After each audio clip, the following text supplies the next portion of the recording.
YouTube channel Sarvesh study. बच्चों, आज हम आप सभी के लिए एक बहुत ही बेहतरीन वीडियो लेके आए हैं जो कि क्लास 10th केमिस्ट्री के 3rd chapter metal and non metal से रिलेटेड है। तो बच्चों, हमने मेटल्स और नॉन मेटल्स की फिजिकल प्रॉपर्टीज के बारे में डिस्कस कर लिया था। अब आज हम जो टॉपिक पढ़ेंगे वो रहेगा हमारा मेटल की केमिकल प्रॉपर्टीज के बारे में हमको डिस्कस करना है। ठीक है, तो हमारा आज का टॉपिक क्या होगा?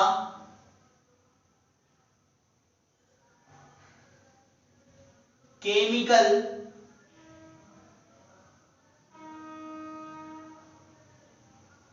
Properties of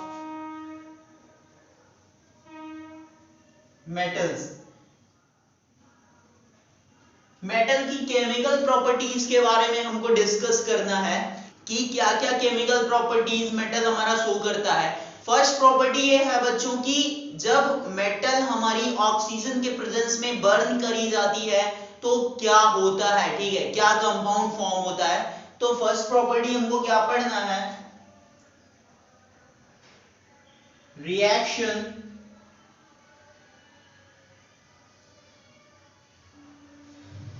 of metals with air या ऑक्सीजन लिख सकते हो आप।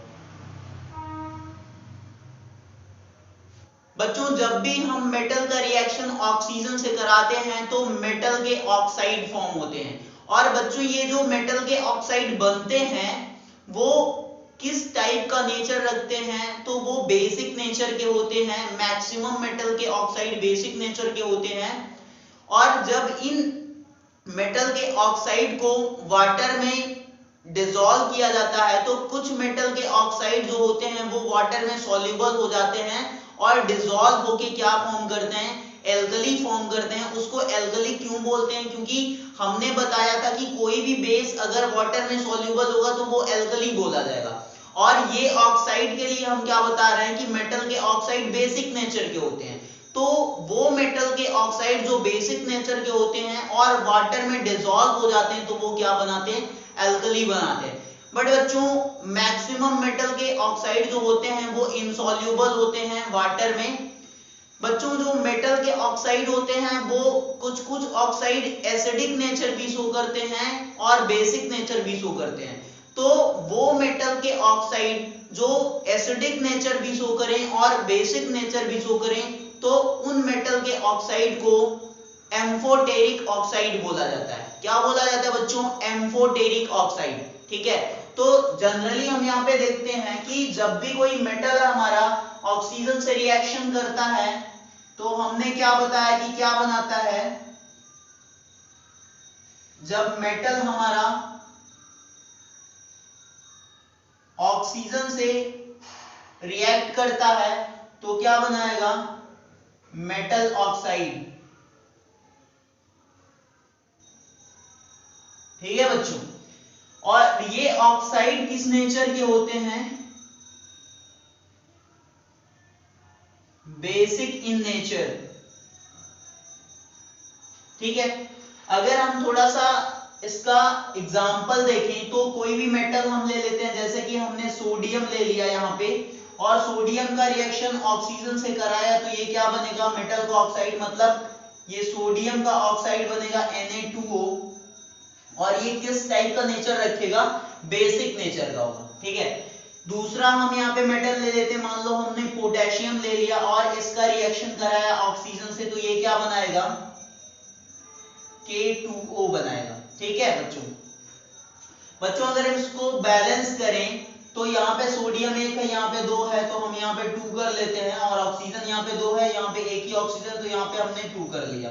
ठीक है, अब यहाँ पे 4 हो गया तो हम यहाँ पे उठा के इसको 4 कर देते हैं। तो 4 सोडियम यहाँ, 4 सोडियम यहाँ और यहाँ पे 2 ऑक्सीजन और यहाँ पे 2 ऑक्सीजन। ठीक है, इसको भी कर लेते हैं तो यहाँ पे क्या हो जाएगा? 2 ऑक्सीजन यहाँ पे, तो यहाँ भी वही सेम चीज होगा। यहाँ पे 4 कर देंगे तो 4 पोटेशियम और इधर भी 4 पोटेशियम हो गया हमारा, 2 ऑक्सीजन 2 ऑक्सीजन। ठीक है, बच्चों हमने क्या बताया कि ये जो मेटल के ऑक्साइड होते हैं वो मोस्ट मेटल के ऑक्साइड इनसॉल्युबल होते हैं वाटर में, बट कुछ मेटल के ऑक्साइड वाटर में डिसॉल्व करने पे सॉल्युबल हो जाते हैं और वो क्या फॉर्म करते हैं, एल्कली फॉर्म करते हैं। तो उसकी रिएक्शन हम देख लेते हैं थोड़ा सा, कि जैसे हमारे पास ये है सोडियम का ऑक्साइड है, इसको जब हम वाटर में डिसॉल्व करते हैं तो ये क्या करता है, एल्कली फॉर्म करता है, मतलब वाटर में सॉल्युबल हो जाएगा, क्या बनाएगा, सोडियम हाइड्रोक्साइड बनाता है। और जब हम पोटेशियम के ऑक्साइड को K2O को वाटर में डिसॉल्व करेंगे तो ये भी हमारा एल्कली बनाता है KOH। ठीक है बच्चों, इसको भी बैलेंस कर लेते हैं, यहाँ पे 2 कर देंगे हम, तो 2 सोडियम हो गया, 2 ऑक्सीजन 2 हाइड्रोजन, यहाँ पे 2 हाइड्रोजन हो गया, 1 ऑक्सीजन ये है, 1 ऑक्सीजन ये 2 हो गया, 2 सोडियम भी है। ठीक है, ये बैलेंस हो गया। यहाँ भी हम 2 कर लेते हैं तो ये भी हमारा बैलेंस हो जाएगा। ठीक है स्टूडेंट्स, तो ये जो फॉर्म हो रहा है ये दोनों ही क्या है स्टूडेंट्स, एल्कली हैं। एल्कली क्यों बोल रहे हैं, क्योंकि ये कैसे नेचर के हैं, मेटल के ऑक्साइड बेसिक नेचर के हैं, और जब इनको वाटर में डिसॉल्व करेंगे और ये सॉल्युबल हो जाएंगे वाटर में तो इनको क्या बोलेंगे, एल्कली बोलेंगे। ठीक है बच्चों, हमने बताया कि मैक्सिमम जो मेटल के ऑक्साइड होते हैं वो बेसिक नेचर के होते हैं, बट कुछ मेटल के ऑक्साइड ऐसे होते हैं जो कि दोनों नेचर कंटेन करते हैं, एसिडिक नेचर भी रखते हैं और बेसिक नेचर भी रखते हैं। जैसे कि हमारा एल्यूमिनियम हो गया, एल्यूमिनियम का जो ऑक्साइड होता है वो एसिडिक नेचर भी शो करता है, बेसिक नेचर भी शो करता है। और जो जिंक का ऑक्साइड है वो भी एसिडिक बेसिक दोनों नेचर कंटेन करता है। तो जो एसिडिक नेचर और बेसिक दोनों ही नेचर के होंगे मेटल के ऑक्साइड, उसको हम क्या बोलेंगे, एम्फोटेरिक ऑक्साइड। तो एम्फोटेरिक ऑक्साइड हमारा क्या होगा, those metal oxides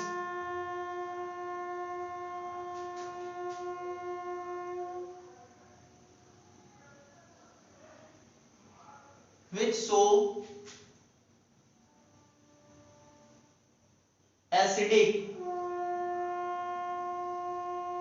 as well as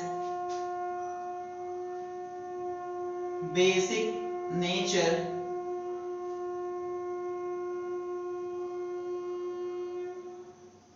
called as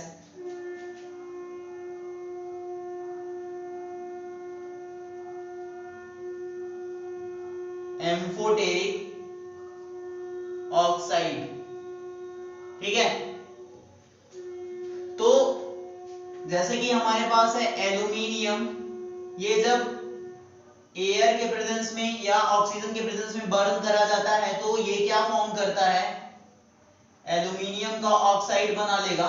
ठीक है बच्चों, अगर इसको हम थोड़ा सा बैलेंस करें तो यहाँ पे 2 एल्यूमिनियम, यहाँ भी 2 कर लिया हमने, और यहाँ पे 3 ऑक्सीजन, यहाँ पे 2 है तो यहाँ पे हम 3 कर देते हैं, यहाँ पे 2 लगा देंगे और इसको हम 4 कर देंगे। ठीक है, तो ये 4 एल्यूमिनियम 6 ऑक्सीजन और 3 टू द 6 ऑक्सीजन। अब ये जो मेटल का ऑक्साइड है एल्यूमिनियम का, वो क्या करता है, वो किस टाइप का नेचर रखता है, एसिडिक नेचर भी रखता है और बेसिक नेचर भी रखता है, दोनों टाइप का नेचर रखता है। तो ये कैसा ऑक्साइड बोला जाएगा बच्चों, ये हमारा एम्फोटेरिक ऑक्साइड बोला जाएगा। कैसा ऑक्साइड बोला जाएगा, एम्फोटेरिक ऑक्साइड बोला जाएगा। जैसे कि बच्चों हमने बताया कि ये कैसा ऑक्साइड है, एम्फोटेरिक ऑक्साइड है, मतलब ये एसिडिक बिहेवियर भी शो करता है, बेसिक बिहेवियर भी शो करता है। तो इसका रिएक्शन अगर हम एक एसिड से कराते हैं तो जब भी मान लो यहाँ पे अगर ये बेसिक बिहेवियर शो करता है, एज ए बेस वर्क करता है, और ये हमारा हाइड्रोक्लोरिक एसिड हो गया, तो जब भी एसिड और बेस का रिएक्शन होता है तो क्या होता है, न्यूट्रलाइजेशन होता है, न्यूट्रलाइजेशन रिएक्शन होती है। तो उसमें क्या बनता है हमारा सॉल्ट और वाटर, तो यहाँ पे सॉल्ट जो बनेगा वो क्या हो जाएगा, AlCl3 प्लस वाटर बन जाएगा। ठीक है, और दूसरा अगर हम ले यहीं पे, जैसे कि हमारा जो जिंक होता है वो भी एम्फोटेरिक ऑक्साइड होता है, तो अगर जिंक का रिएक्शन ऑक्सीजन से कराते हैं तो ये क्या बनाएगा, जिंक ऑक्साइड बनाता है। ठीक है, यहाँ पे 2 कर दिया हमने, बैलेंस हो गई। अब स्टूडेंट्स यहाँ भी 2 कर लो। अब स्टूडेंट्स अगर हम इस जिंक के ऑक्साइड का रिएक्शन, जिंक के ऑक्साइड का रिएक्शन HCl से कराएंगे तो ये क्या बनाएगा, ZnCl बनाएगा, ZnCl2 बनाएगा प्लस वाटर अलग हो जाएगा, ठीक है। और यहाँ पे ये दोनों ही कैसे नेचर शो कर रहे हैं, बेसिक नेचर शो कर रहे हैं। बेसिक नेचर तो इसका प्रूव हो गया। अगर हम इसको एज ए एसिड वर्क कराएं तो क्या होता है, फिर से हम Al2O3 एल्यूमिनियम के ऑक्साइड का रिएक्शन एक बेस से कराते हैं तो ये क्या फॉर्म करेगा स्टूडेंट्स, NaAlO2, और इसी के साथ क्या बनेगा, वाटर बन जाएगा हमारा। बच्चों ये क्या है, ये एक टाइप का सॉल्ट है हमारा। ये कौन सा सॉल्ट है, सोडियम एल्यूमिनेट है। इसको क्या बोलते हैं, सोडियम एल्यूमिनेट है, ठीक है, ये सोडियम एल्यूमिनेट है। तो बच्चों यहाँ पे जो Al2O3 जब हमारे एक बेस से रिएक्शन कर रहा है तो ये किस तरीके से वर्क कर रहा है, एसिड के तरीके से वर्क कर रहा है। तो ये एसिडिक नेचर भी रख रहा है और बेसिक नेचर भी रख रहा है। इसी वजह से ये कैसा ऑक्साइड है हमारा, एम्फोटेरिक ऑक्साइड है, ठीक है। और इसी तरीके से जिंक भी हमारा दोनों टाइप का नेचर रखता है। बच्चों हम जिंक ऑक्साइड का बेसिक नेचर तो देख लिए, थोड़ा सा जिंक ऑक्साइड का हम एसिडिक नेचर भी देख लेते हैं। तो इसका रिएक्शन किससे कराएंगे, एक बेस से कराएंगे, NaOH से करा रहे हैं तो ये क्या बनाएगा, Na2ZnO2 बनाएगा और इसी के साथ वाटर भी फॉर्म होगा। ये क्या है, एक टाइप का सॉल्ट है हमारा और इसका क्या नाम है बच्चों, सोडियम जिंकेट, ठीक है, ये एक टाइप का सॉल्ट है। तो यहाँ पे ये जो जिंक ऑक्साइड है वो किस तरीके से वर्क कर रहा है, एक एसिड की तरह वर्क कर रहा है, क्योंकि ये हमारा क्या है, एक बेस है। और जब एसिड बेस रिएक्शन करते हैं तो क्या बनता है, सॉल्ट और वाटर जो कि बन रहा है। तो जिंक का जो ऑक्साइड है वो एसिडिक नेचर भी रख रहा है, बेसिक नेचर भी। मींस जो जिंक का ऑक्साइड है उसको हम क्या बोलेंगे, एम्फोटेरिक ऑक्साइड बोलेंगे। मेटल की दूसरी जो केमिकल प्रॉपर्टी है वो है कि जब भी हमारा मेटल जो है वो किससे रिएक्शन करेगा, वाटर से रिएक्शन करता है तो क्या बनाता है, देखते हैं, रिएक्शन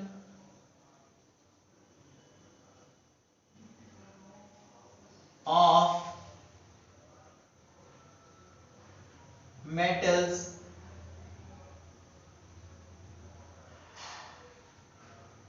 विथ वाटर।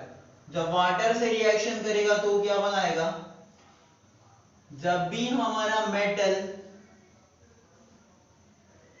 वाटर से रिएक्शन करता है तो बच्चों मेटल का हाइड्रोक्साइड फॉर्म होता है, मेटल हाइड्रोक्साइड, और इसी के साथ हमारी हाइड्रोजन गैस भी रिलीज होती है। और बच्चों ये एक टाइप का एक्सोथर्मिक रिएक्शन होता है, क्यों, क्योंकि मोर अमाउंट ऑफ हीट भी रिलीज होती है। तो इसका एग्जांपल देख लेते हैं, मेटल हम कोई भी ले लेते हैं, जैसे कि हमने सोडियम ले लिया, इसका रिएक्शन अगर हम वाटर से कराते हैं तो ये क्या बनाएगा, हमारा मेटल का हाइड्रोक्साइड बनाएगा, NaOH बना लेगा और साथ ही साथ हाइड्रोजन गैस भी रिलीज होगी बच्चों। इसको हम थोड़ा सा बैलेंस कर लेते हैं। यहाँ पे एक सोडियम, इधर भी एक हाइड्रोजन, यहाँ पे दो, यहाँ पे एक और दो, तीन हाइड्रोजन हो गए, यहाँ पे दो ही हाइड्रोजन। तो यहाँ पे हम क्या कर लेते हैं, यहाँ पे हम दो और एक तीन है तो इसमें हम 2 कर लेंगे, तो ये 2 और 2 4 हो जाएगा, यहाँ भी 2 कर लेंगे और यहाँ भी सोडियम के लिए 2 कर लेंगे। अब देखते हैं, सोडियम यहाँ पे 2, हाइड्रोजन यहाँ पे 2 और 2 4, और यहाँ भी हाइड्रोजन 4, सोडियम 2। ऑक्सीजन की बात करेंगे तो 2 ऑक्सीजन यहाँ पे, 2 ऑक्सीजन यहाँ पे, ऑक्सीजन भी हमारा बैलेंस है। नेक्स्ट एग्जांपल देखते हैं, मान लो हमारे पास पोटेशियम मेटल है, उसका रिएक्शन अगर हम वाटर से कराते हैं तो ये क्या बनाएगा, पोटेशियम का हाइड्रोक्साइड बनाएगा और साथ ही साथ हाइड्रोजन गैस भी रिलीज हो जाएगी बच्चों। तो यहाँ पे अगर इसको बैलेंस करेंगे तो ये भी सेम उसी तरीके से होगा। यहाँ पे 3 हाइड्रोजन है, 2 कर लेंगे तो 4 हो जाएंगे, यहाँ भी 4 कर देंगे, यहाँ भी 2 कर देंगे, ठीक है बच्चों। अगर हम कैल्शियम मेटल ले लेते हैं, उसका रिएक्शन कराते हैं वाटर से तो देखते हैं क्या फॉर्म होगा, कैल्शियम का हाइड्रोक्साइड बनेगा, CaOH का होल ट्वाइस, और इसी के साथ हमारी हाइड्रोजन गैस अगेन रिलीज हो जाएगी बच्चों। और इसको बैलेंस कर देते हैं। कैल्शियम यहाँ पे एक, यहाँ भी एक। यहाँ पे हाइड्रोजन की अगर बात करें तो 2 2 4 हाइड्रोजन यहाँ पे 2, तो 2 यहाँ पे कर लिया हमने, और ऑक्सीजन यहाँ पे भी 2, यहाँ पे भी 2, तो ये भी बैलेंस हो गया हमारा। ठीक है, तो ये सारे क्या बन रहे हैं, NaOH, KOH, CaOH का होल बाइट, ये सभी मेटल के हाइड्रोक्साइड बन रहे हैं। बच्चों कुछ मेटल्स कोल्ड वाटर से रिएक्शन नहीं करती हैं, वो हॉट वाटर से रिएक्शन करती है, जैसे कि मैग्नीशियम मेटल है बच्चों Mg, ये क्या करती है, हॉट वाटर से रिएक्शन करती है और क्या बनाएगी, मैग्नीशियम का हाइड्रोक्साइड बनाएगी MgOH का होल ट्वाइस, और फिर से हाइड्रोजन गैस इसके साथ भी रिलीज होती है। अगर इसको हम बैलेंस कर लें थोड़ा सा, तो 2 कर दिया यहाँ पे हमने, और मे बी ये हमारा केमिकल इक्वेशन बैलेंस हो गया। 4 यहाँ हाइड्रोजन, 4 इधर हो गए, 2 ऑक्सीजन यहाँ, 2 ऑक्सीजन यहाँ, मैग्नीशियम एक, मैग्नीशियम एक। ठीक है, तो बच्चों कुछ मेटल होती हैं जो कि ना तो हॉट वाटर से रिएक्शन करेंगी ना तो कोल्ड वाटर से, वो डायरेक्टली स्टीम से रिएक्शन करती हैं और मेटल हाइड्रोक्साइड ना बना करके मेटल ऑक्साइड बनाती हैं, साथ ही साथ हाइड्रोजन गैस भी रिलीज करती हैं। ठीक है बच्चों, नेक्स्ट केमिकल प्रॉपर्टी है बच्चों मेटल की, कि मेटल एसिड से रिएक्शन करते हैं तो क्या फॉर्म करते हैं। ठीक है, जब भी कोई मेटल एसिड से रिएक्शन करता है तो वो हमारा मेटल का सॉल्ट बनाता है और उसी के साथ साथ हाइड्रोजन गैस भी रिलीज होती है। और बच्चों यहाँ पे जो एसिड रहता है उसका डाइल्यूट फॉर्म हम यूज करते हैं, और ये प्रॉपर्टीज हमने कहीं ना कहीं आप सभी को पढ़ाई थी। आप रिकॉल करो कि जो सेकेंड वाला चैप्टर था एसिड्स, बेसिस और सॉल्ट वाला, उसमें जब हम एसिड की केमिकल प्रॉपर्टीज की बात कर रहे थे तो वहां पे हमने बताया था कि जो भी एसिड होते हैं जब मेटल से रिएक्शन करते हैं तो वो मेटल का सॉल्ट बनाते हैं, साथ ही साथ हाइड्रोजन गैस रिलीज करते हैं। और वहां पे हमने एक और बात बताई थी कि जो हमारा नाइट्रिक एसिड होता है HNO3, उससे मेटल्स, सारी मेटल रिएक्शन करके हाइड्रोजन गैस रिलीज नहीं करती। बस मैग्नीशियम और मैग्नीज दो ऐसी मेटल होती हैं जो कि नाइट्रिक एसिड से रिएक्शन करके हाइड्रोजन गैस रिलीज करती हैं, बट वहां पे भी एक कंडीशन थी। क्या कंडीशन थी, कि हम जो नाइट्रिक एसिड ले रहे थे उसका वेरी वेरी डाइल्यूट फॉर्म ले रहे थे। तो अगली केमिकल प्रॉपर्टी क्या बताया हमने, कि रिएक्शन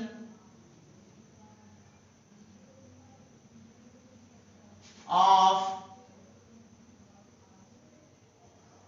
metals with acids, तो जब भी कोई मेटल हमारी एसिड से रिएक्शन करेगी तो वो क्या फॉर्म करती है, मेटल सॉल्ट बनाती है, और इसी के साथ हाइड्रोजन गैस भी रिलीज होती है बच्चों। और यहाँ पे जो एसिड होता है वो हम डाइल्यूट फॉर्म में लेते हैं। ठीक है, हम एग्जांपल देख लेते हैं, जैसे कि हमारे पास मेटल है, सोडियम मेटल है, इसका रिएक्शन हम किसी एसिड से करा दिए, मान लो कि हमारे पास हाइड्रोक्लोरिक एसिड है, तो इसका हमने डाइल्यूट फॉर्म लिया है, आप यहाँ पे लिख देना।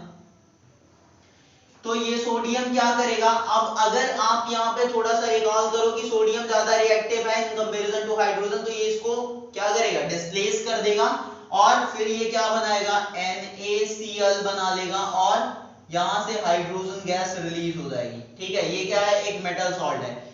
दूसरा, अगर हम यहाँ पे मेटल लें, जैसे कि पोटेशियम है हमारे पास, ये जब HCl से रिएक्शन करेगा तो ये क्या बनाएगा, KCl बना लेगा और हाइड्रोजन गैस रिलीज करेगा। अगर मैग्नीशियम का रिएक्शन कराएं हम हाइड्रोक्लोरिक एसिड से, तो ये क्या करेगा, MgCl2 बनाएगा और फिर से हाइड्रोजन गैस रिलीज कर देगा। जिंक का रिएक्शन अगर हम हाइड्रोक्लोरिक एसिड से कराते हैं तो ये क्या बनाएगा, ZnCl2 बनाएगा और फिर से हाइड्रोजन गैस रिलीज हो जाएगी। अगर आयरन का रिएक्शन हम करा दें Fe का हाइड्रोक्लोरिक एसिड से, तो ये क्या करेगा, FeCl3 बनाएगा और फिर से हाइड्रोजन गैस रिलीज हो जाएगी। ठीक है, तो ये सारी मेटल्स जो हैं वो एसिड से रिएक्शन करके मेटल सॉल्ट बनाएगी और हाइड्रोजन गैस रिलीज करेंगी। अब बच्चों थोड़ा सा हम एसिड को चेंज करके यहाँ पे देख लेते हैं रिएक्शन की वो किस तरीके से कौन सा मेटल का सॉल्ट फॉर्म करती है। जैसे कि अगर हमने यहाँ पे एसिड सल्फ्यूरिक एसिड ले लिया, सोडियम है मेटल, और हमने H2SO4 ले लिया, तो ये क्या करेगा, Na2SO4 बना लेगा और साथ ही साथ हाइड्रोजन गैस रिलीज हो जाएगी। अगर पोटेशियम का कराते हैं तो क्या हो जाएगा, K2SO4 बनाएगा और हाइड्रोजन गैस फिर से रिलीज होगी। मैग्नीशियम का करा दिया तो ये क्या बनाएगा, MgSO4 बनाएगा और फिर से हाइड्रोजन गैस रिलीज हो जाएगी। यहीं अगर जिंक का करा दिया तो ये क्या बनाएगा,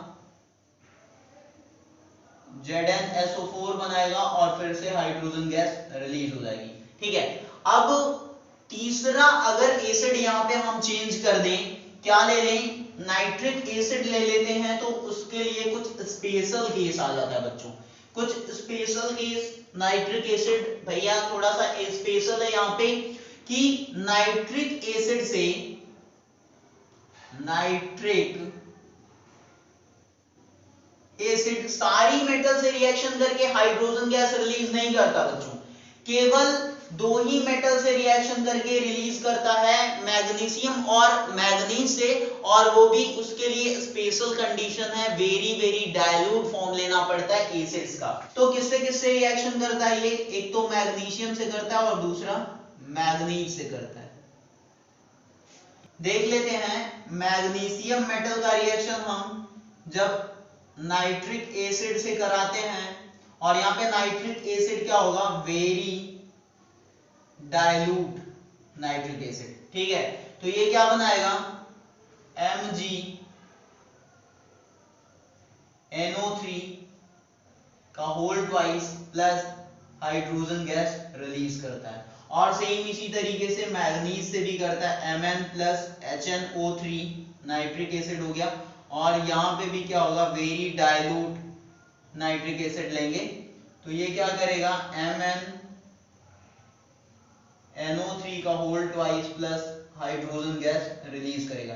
ये क्या है, एक टाइप का मेटल सॉल्ट है। ठीक है बच्चों एक और अच्छी सी केमिकल प्रॉपर्टी है मेटल की, क्या है वो ये है कि जब भी कोई मेटल किसी अदर मेटल के सॉल्ट सॉल्यूशन से रिएक्शन करता है, मतलब मेटल के सॉल्ट का सॉल्यूशन है उससे रिएक्शन करता है, तो जो रिएक्टिव मेटल रहेगी वो लेस रिएक्टिव मेटल को सॉल्यूशन से डिस्प्लेस कर देगी और खुद इसके साथ कंबाइन हो जाती है। जैसे कि अगर हम यहाँ पे थोड़ा सा देखें, मान लो कि हमारे पास आयरन है और इसका रिएक्शन हम किससे करा रहे हैं, किसी अदर मेटल सॉल्ट के सॉल्यूशन से। मान लो हमारे पास कॉपर सल्फेट का सॉल्यूशन है, ठीक है, तो ये क्या करेगा, अब यहाँ पे रिएक्टिविटी देखी जाएगी, आयरन ज्यादा रिएक्टिव है कॉपर से, तो ये क्या करेगा, कॉपर को डिस्प्लेस करके ये क्या बना लेगा, FeSO4 बना लेगा और कॉपर को सॉल्यूशन से अलग कर देगा।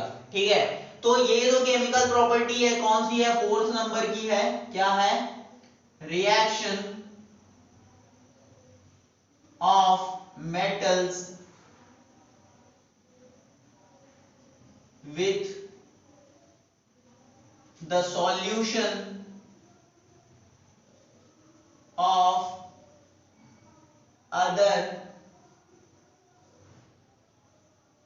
metal salts। ठीक है, तो अदर मेटल सॉल्ट कौन सा है, कॉपर है, यहाँ पे कॉपर सल्फेट, तो यहाँ पे क्या होगा, आयरन कॉपर को डिस्प्लेस कर देगा। ठीक है, और अगर यहीं पे स्टूडेंट्स मान लो कि कॉपर को हमने ले लिया और उसका रिएक्शन हम किससे करा दें, आयरन के सॉल्ट सॉल्यूशन से करा दें, तो क्या होगा, मतलब FeSO4 की बात कर रहे हैं हम, तो ये क्या होगा, यहाँ पे कोई भी रिएक्शन पॉसिबल नहीं होगी क्योंकि कॉपर लेस रिएक्टिव है ऑलरेडी आयरन से, तो ये आयरन को सॉल्यूशन से डिस्प्लेस नहीं कर पाएगा। ठीक है बच्चों।